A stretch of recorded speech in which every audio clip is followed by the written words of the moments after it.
Hello बच्चों, मैं प्रहलाद साहू आप सभी का स्वागत करता हूं आपका अपना यूट्यूब चैनल रामानुजन एकेडमी में।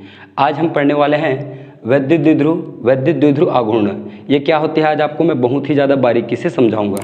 तो चलिए देखते हैं वैद्युत द्विध्रुव किसे कहते हैं और वैद्युत द्विध्रुव आघूर्ण किसे कहते हैं। तो इसको समझिए आप, वैद्युत द्विध्रुव क्या होते हैं। यहाँ लेता हूँ मैं एक प्लस क्यू आवेश, ठीक, और इससे कुछ दूरी में अल्प दूरी में लेता हूँ मैं माइनस क्यू आवेश। ये जो दूरी है वो अल्प होती है, ठीक। अब इस आवेश का परिमाण मान लीजिए 5 कूलाम है प्लस में, इसका परिमाण मान लीजिए माइनस का 5 कूलाम है। तो हम इसको कहेंगे कि दोनों आवेशों के परिमाण समान है। अब ये प्लस है ये माइनस है, तो इसे हम कहेंगे विजातीय आवेश। क्या कहेंगे? विजातीय आवेश। और इनके बीच की दूरी को हम दर्शाते हैं 2a से, और इस 2a को कहा जाता है प्रभावी लंबाई। क्या कहा जाता है? प्रभावी लंबाई या प्रभावकारी लंबाई, ठीक। ये अल्प दूरी में होते हैं। तो देखिए इसका परिभाषा कैसे बनेगा। समान परिमाण के दो विजातीय आवेश एक दूसरे से अल्प दूरी में स्थित होते हैं, तो इस प्रकार से बने निकाय को हम कहते हैं वैद्युत द्विध्रुव। यहाँ से यहाँ तक आएगा ना, ये चित्र बनाएंगे आप, इसे कहते हैं हम वैद्युत द्विध्रुव।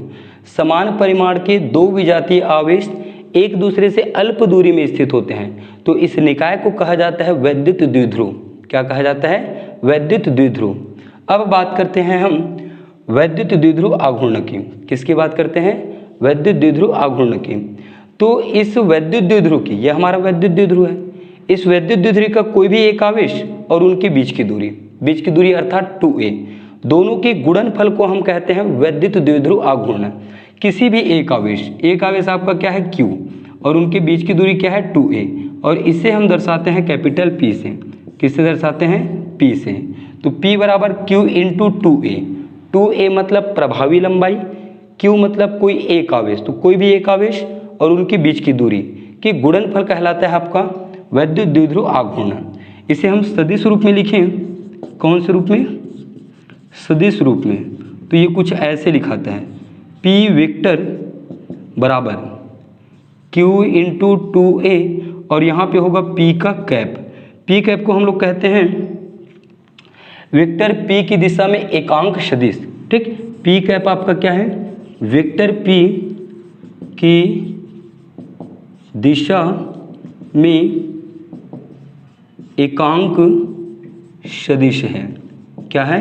एकांक सदिश है, ठीक है। अब हम इसके SI मात्रक की बात करें। SI मात्रक, तो देखिए SI मात्रक क्या होगा? Q मतलब आवेश, आवेश का होता है कूलाम, आवेश का होता है कूलाम। दो को अचर है, A का होता है A मतलब दूरी, मतलब ये होगा मीटर, तो कूलाम मीटर। इसका SI मात्रक हो जाएगा कूलाम मीटर। विमीय सूत्र की हम बात करें, इसका विमीय सूत्र ध्यान से देखिए। कूलाम का क्या होता है? आवेश का विमीय सूत्र होता है A इंटू टी। क्या होता है? A into T. मीटर अर्थात दूरी, ये दूरी है ना 2a, तो दूरी का विमीय सूत्र हम प्रयोग में लेते हैं लंबाई मतलब L।